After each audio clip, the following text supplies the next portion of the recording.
National Weather Service in Hastings has issued a severe thunderstorm warning for Mitchell County, Southeastern Osborne County, until 7:45 p.m.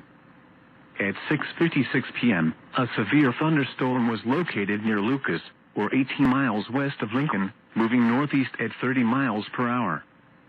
Expected hazards include 60 miles per hour wind gusts and quarter-size hail. This is a radar-indicated threat. The following impacts are expected. Hail damage to vehicles is expected. Expect wind damage to roofs, siding, and trees.